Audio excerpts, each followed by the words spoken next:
This review took me 2 years to finally get the words to say.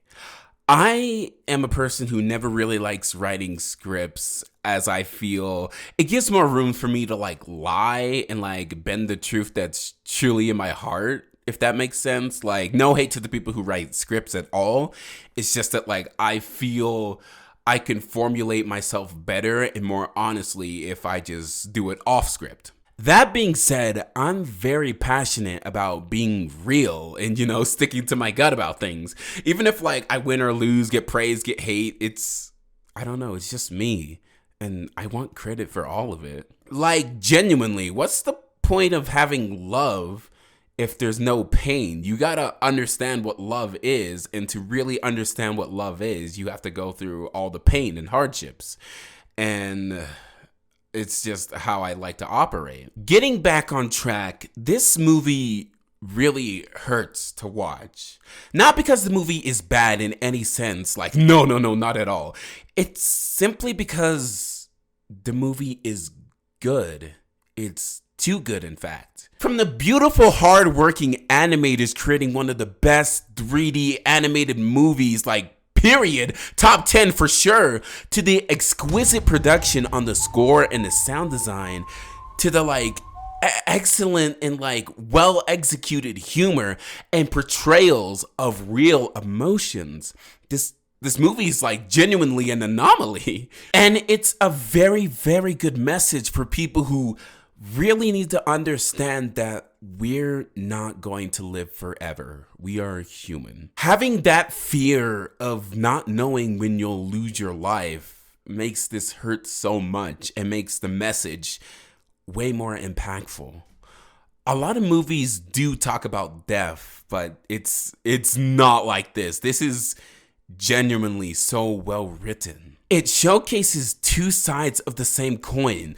The confident person who ignorantly ignores death to satisfy a legacy or a status, and the other person who consumes daily distractions until death is brought up, which saturates their mind and plagues their whole existence. It's extremely real and down to earth, amazing portrayal of real people. I would definitely know because I find myself deeply relating to Puss. It's extremely unfair that we have one life, but at the same time, it's also beautiful and it makes you really appreciate life in general and other people's lives. It adds a lot of value, self-worth, compassion towards all these mistakes you make in your life and other people make in their life. Things I feel it's slowly dwindling in society as society progresses. You know what I'm talking about, Twitter. Look, I could really regurgitate everything you already know about this movie, all the praises, all the good parts about it, but I won't. I think the best way to really review this movie differently is to talk about how it relates to me, and it really does resonate with me. I personally feel this movie is about loving your own mortality.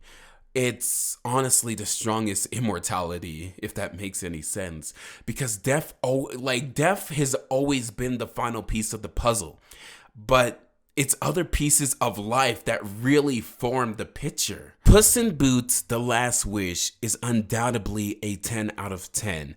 And I really am thankful for all the people who worked on this movie, who made it actually something special, something I really do enjoy in every single sense. This review is extremely different from everything else, and I kind of wanted it to be like that because I spent 2 years trying to really understand how I wanted to approach this movie, and I think, honestly, this is the best way. But that's all I have to say. Anyway, how's it going, pups? It's a canine, and I'm out. I've only ever had one life, but sharing it with you and Kitty has made it pretty special. Maybe one life is enough?